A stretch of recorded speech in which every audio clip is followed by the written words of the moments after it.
Okay, we really have a lot of the shape that we need on our legs. We have the hocks, we have the knees.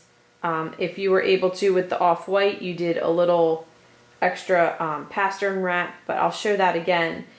The coloring on their legs can kind of be anything. So you're just gonna look at pictures and basically get another layer of color onto the legs. I'll show you how I'm gonna do it. I think I'm gonna do gray up here, maybe to the knee, and then oatmeal at the bottom, and then maybe, I think on these, I think I just used oatmeal on the whole bottom rather than, what the heck is all over this guy?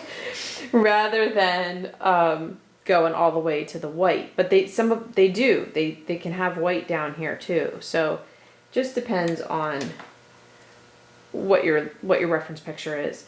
At the top, we want to get some burrow at the top of the leg because that's the pelt color that's gonna blend into the leg.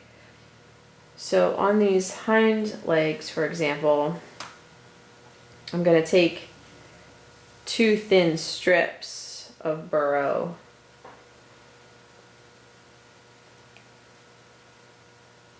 and, well, let me do it in gray first. Let me see here, what did I do? I think I'll do it in gray because I have a lot of gray and I want to make sure I have enough burrow for the pelt. So I'm going to take a thin strip of the gray and just start on the thigh here, wrap around the off-white of the upper thigh and return. He needed a little more meat, dragon meat there, and it needed to kind of come together with this butt, and sort of was just needed more core there anyway, so this works out well. Yeah, like see, now that looks nice and unified, whereas on this side it's still a little, it's too scattered to put the pelt on. We need to bring it together. So I'm going to start on the butt. I'm going the opposite way that I usually go. Go around the leg and then return.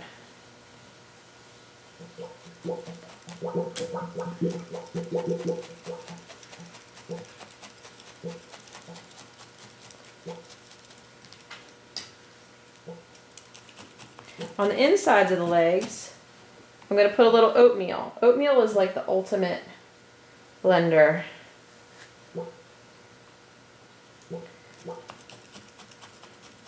Kind of brings all that off-white and gray together.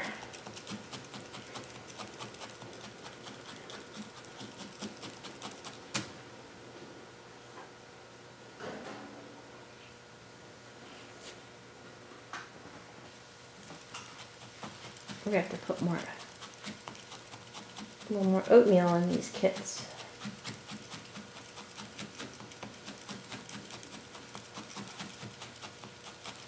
Okay, and then, okay. So then I'm gonna let some burrow just come down the leg here, kind of get rid of that, just a tiny, tiny bit. I don't need much. Just to blend away the gray and get rid of that little crisscross that I made, so that when I put my pelt on, it's just going to blend right into that. And then at the bottom of the leg, I'm going to take a little bit of oatmeal and I'm going to give this pastern another crisscross to build it up a little bit. And then I want this hoof to be, this bottom of the foot to be real skinny, coming right up to the hoof. I'm getting rid of a little bit of that black. See how far this black comes? I'm kind of getting rid of that with some of this oatmeal. And since I'm running out of oatmeal, on the rest of the leg, I'm going to use some off-white.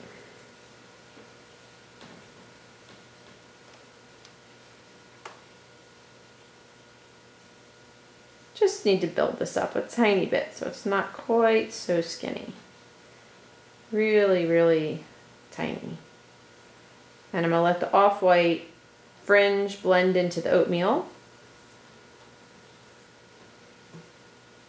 And then maybe just a little bit of gray on the hock to blend that line away. I could even go a little dark on the hocks and knees.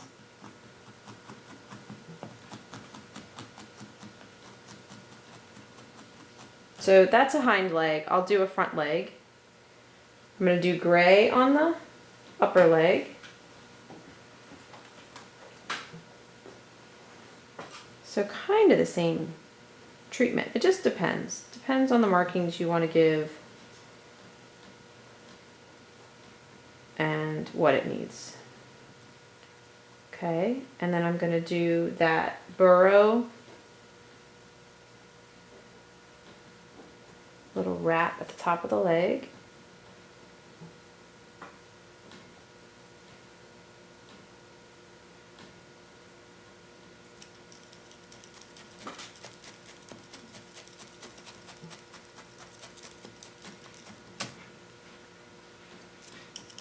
This doesn't need oatmeal on the inside of the leg like the hind leg did. And then I'm going to do my oatmeal at the pastern.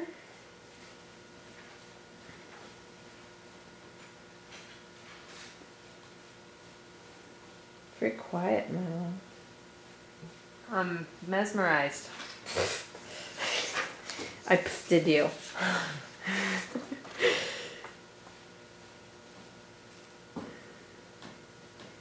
And then a little bit of off-white.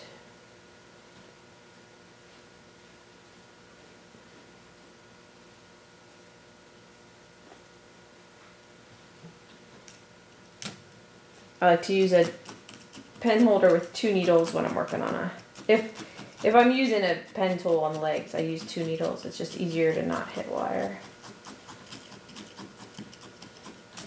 And I think I'll give him a little dark patch on his knee with some of this dark gray. So I'm just going to fold a little patch and stick it on there. Try to make it not look crazy.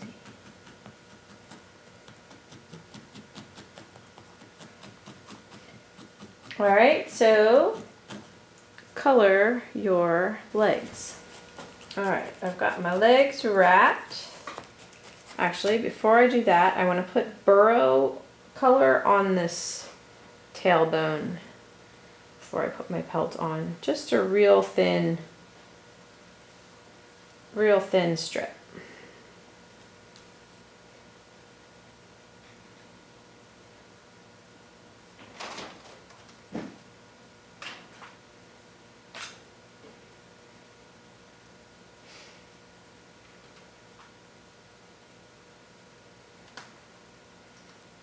Very quiet. It's quiet. I don't have that much to say.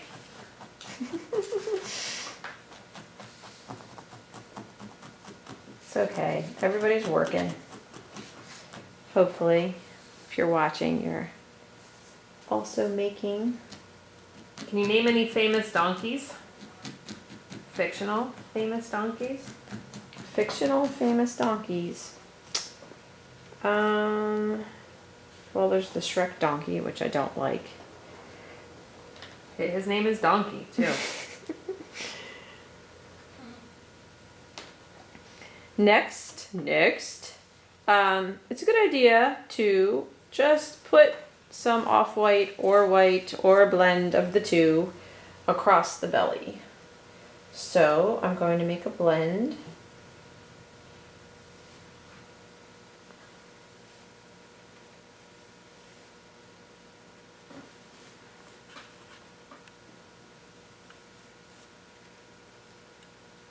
Trying to keep it aligned so that I can just go right across.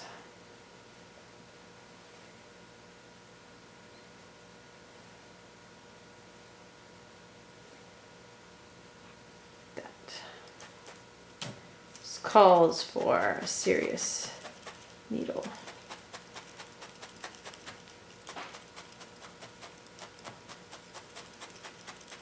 Can you move your felting surface down 1 inch or 2? How's that? Perfect. Why don't you move the camera? Just kidding. Make people motion sick. And then just let this come up around a little bit. Kind of, sorta. You can do a better job than I'm doing.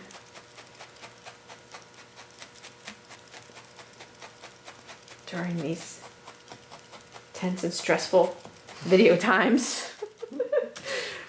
Okay, now we are ready for Pelt. Oh, no. We got another little thing to do. We need to take a nice sort of 3 to 4 inch piece of burro and wrap the neck. So try to get a nice consistent piece. And I want the center to be at the bottom of the neck, and I want some fringe to stick up past the neck. And I'm going to stab that down. Stabbing, I'm stabbing, I'm stabbing my donkey. And then do the other side. Hopefully I lined this up correctly. Yes.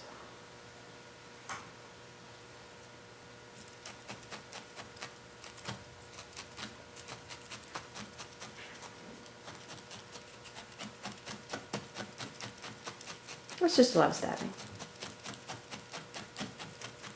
Eeyore. He was donkey. Eeyore, yeah, I like Eeyore.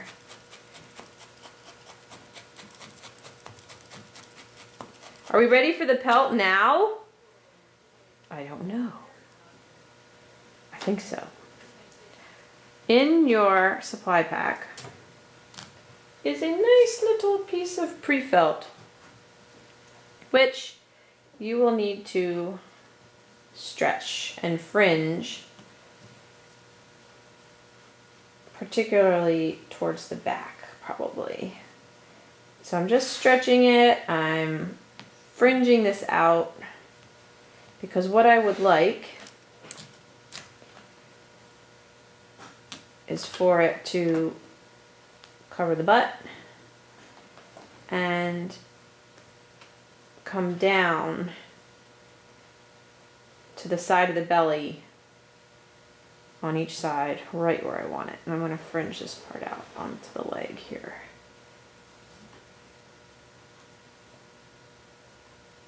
So you can just put it on there and make sure everything's matching up.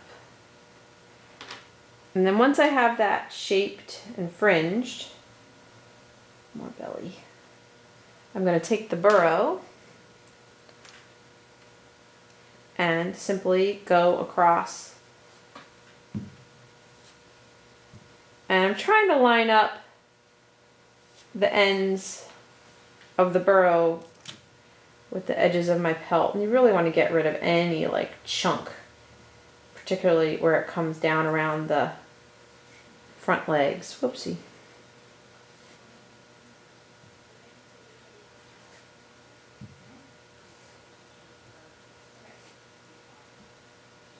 The side that you pull is going to be more consistent than the side that comes out. That'll be real fringy. So it's just something to keep in mind to alternate. Ooh, I'm so ambidextrous. I'm missing my fanciness. So this is a simple pelt, and I actually don't do the dorsal stripe until I have it all together. So I'm going to hit it with the punch tool, get it going here. The pre-felt's just a real helpful way to have a nice base to your pelt. Sometimes it can lend a color if it sticks out a little on the edges.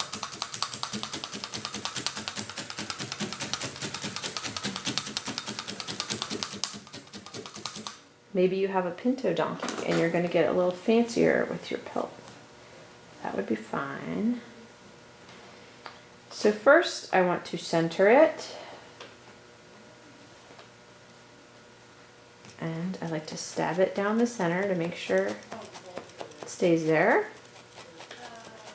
You gotta angle your needles a little bit so that it doesn't hit that spine. And then I look at each side and tease this stuff kind of into place. I like to make a little bit of a distinct line here. And I like for the pelt to stop. Sometimes remember that little flap of skin that we made? It stays white. So that's kind of a good indicator of where that line should be. And then this is just a lot of stabbing.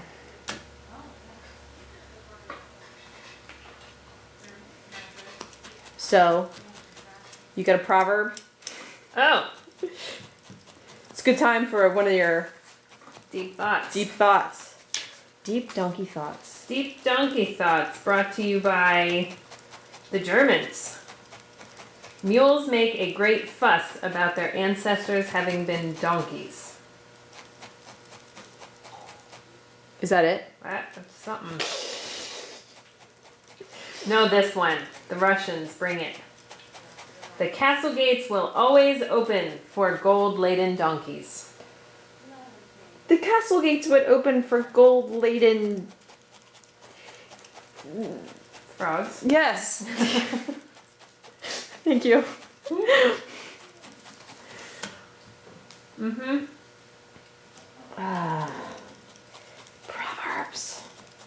You need to up the Proverbs game. Yeah. Or understand them better. It's one or the other. Some things. Well, the Something is amiss. translations may not be exactly Oh. on. Translations. So really. Alright, see how this is coming together? So cute. If I want to, I can take some burro and get this edge a little bit more defined. It got a little fringy. Looking like a donkey. It's a big project. Yeah. This is our biggest non-felting university project.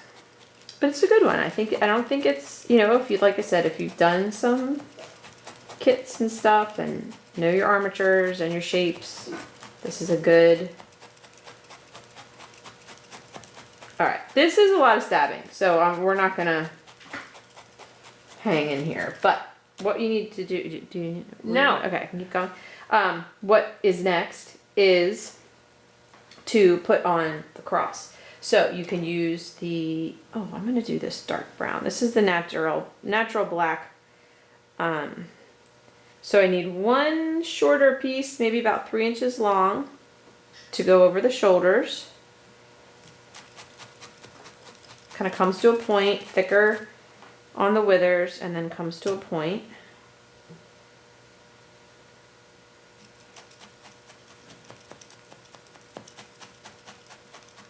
Hey, why don't you tell us why the donkey has a dorsal stripe like this with a cross? I didn't even know it was called a dorsal stripe. Yes. And then a long piece connecting. Let me see if I can get this donkey. Okay, connecting the dorsal stripe to the tail. I mean the cross piece over the shoulders to the tail.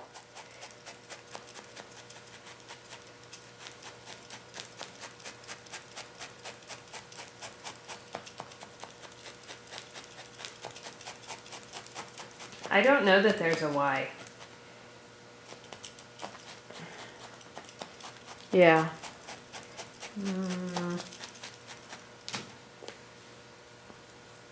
Oh, the donkey that carried Mary is famous. This is true. Well, we don't know. I don't know its That was name. the donkey.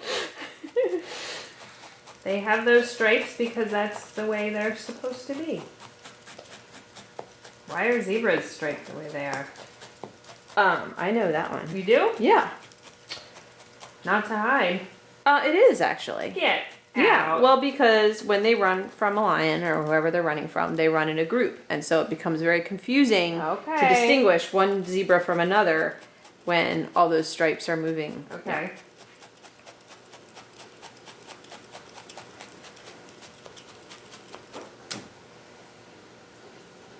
Pelt. We rolling? Yes. All right. We are almost done. Mane. Eyelashes. Eye dot. The white, the very white is good for the eye dot.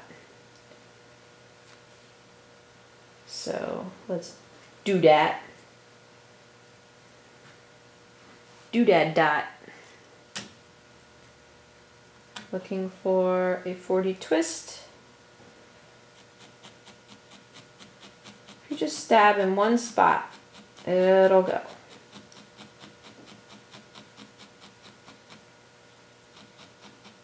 Sometimes when there's a little stragglers, I swirl my needle around and then stab it in, and it takes care of them.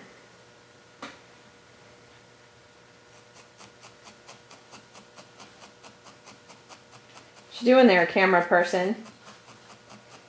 Emailing. Camera dog. Emailing our copy guy. You're so multi-talented. I do. Well, you're the one doing the work. Okay. In your kit is some Surrey. And I'm going to find a little section and I'm going to restack it so that there's no necessarily cut end and uncut end. And then I'm going to cut it in half. There's so much fluff floating around here at this point. Alright, so actually this could be 2 sets of eyelashes. I had too much. So I take this little section. Restack again. Yeah, get it all lined up. And I'm going to lay it across the top of the eye. Stab it in a semicircle. I need my stronger needle. Actually, I need a teensy bit more. Okay. Lay a little. You close enough? Yeah. Okay. Lay a little noodle of black core over it. And I'm really like trying to staple it in and stab it into that crease between the eye and the brow. And then fold the bottom up, stab it up.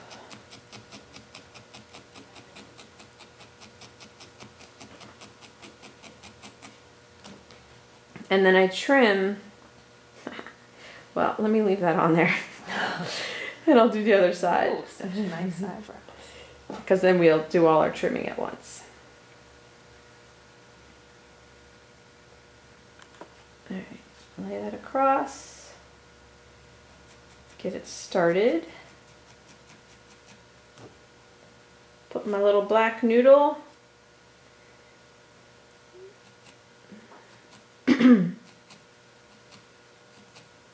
I just super zoomed for people watching this on a big screen. Oh, wow. You're about Crazy. 10 times larger than life. Crazy. I'm going to wish I had a manicure.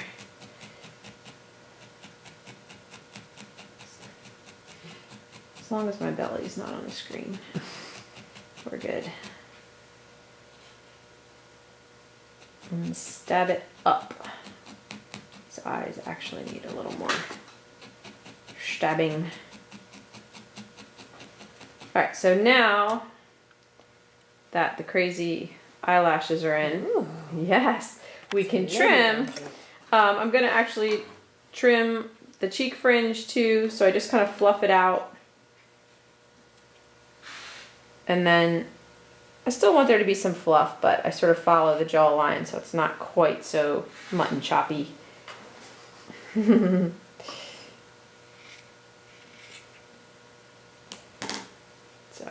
just trim it like that.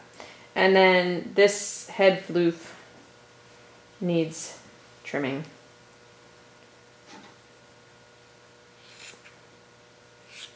Don't worry, if you do something weird with the scissors, you can always fix it. So don't stress. Let your inner stylist emerge. Actually, I forgot, I need to cover this little fold right here. Remember I was saying I did things. I did things ass backwards, which is bass backwards, which is appropriate. Yes. It's okay. It's the only way to make a donkey. That's my proverb. When felting a donkey, do it ass backwards. Okay. Trimming eyelashes.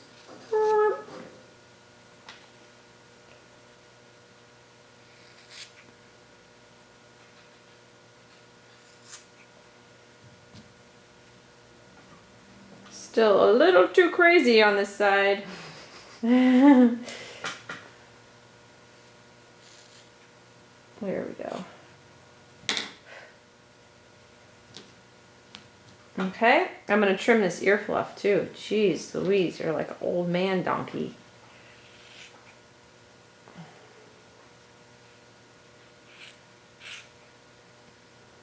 What was that? I couldn't hear you through all my earphones. Right. Oh, he's cute. Alright, main piece of cake. Kind of expose the gray. I like to do one sticking up, like forelock. They don't really have a forelock that hangs down, it just kind of sticks up. So I'm taking my suri, I'm going across, I'm leaving it full length. It's probably going to get trimmed. Putting a little black noodle. Because their mane's not long, it's short and straight, kind of like a zebra.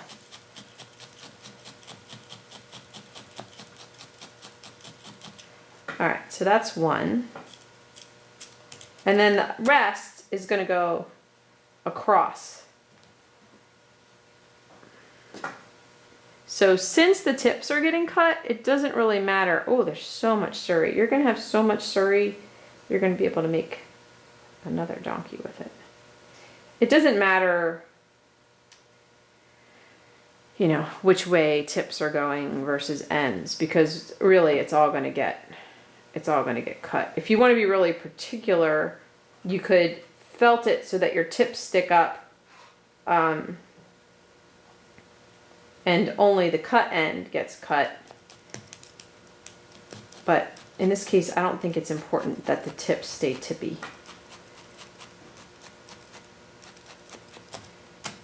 Do do do. Long black noodle, or just piece of wool. I'll roll it a little bit.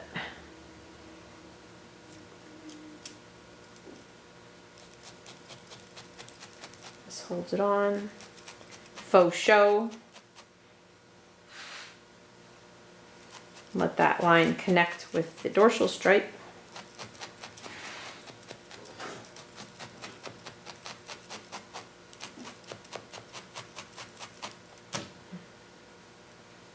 Am I in a good place? Yes.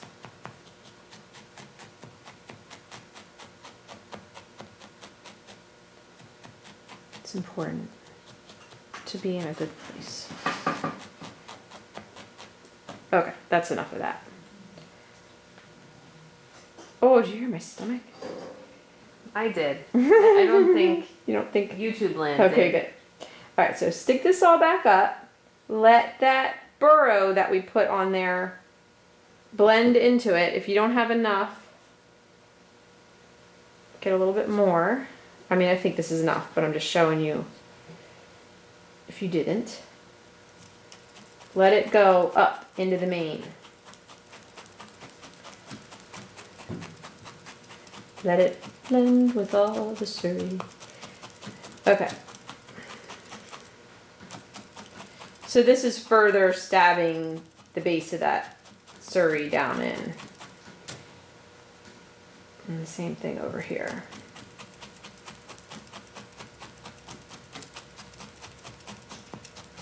Donkey necks aren't like archy and crusty like ponies. They're sort of short and straight.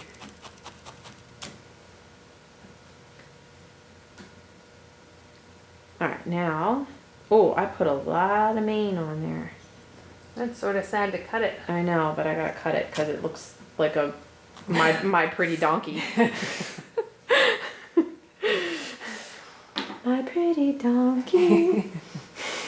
I was like just too old for those when they came out, but I kind of wanted it anyway. I was like 13. Like, darn. Darn it. They're back. Too old.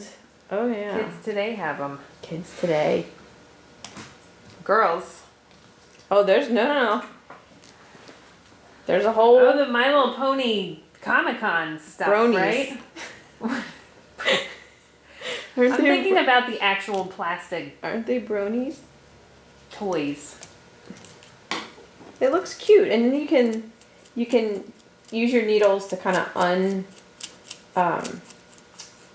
to shag that line a little bit, or you use a seam ripper, which is probably better because I'm risking breaking my needles, or you get fancy scissors hair cutting scissors that have the teeth,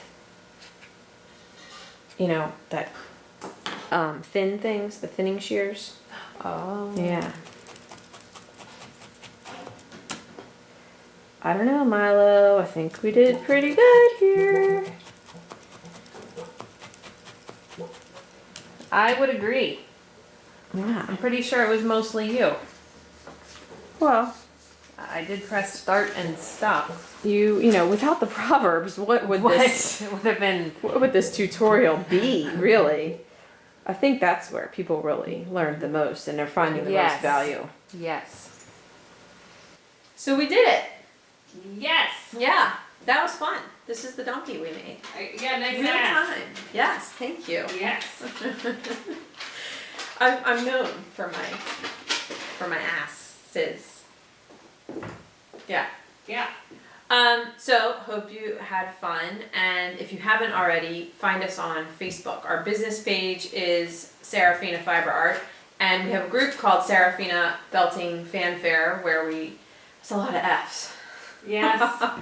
Where we share our projects, but I also share what's up and coming and ask questions, and we share tips, and if anybody needs help, they can ask there, so that Lots of people help each other. yeah, they help each other, which is cool because there's a lot of really good needle felters out there. Yeah. So enjoy, and we'll see you next time. Bye.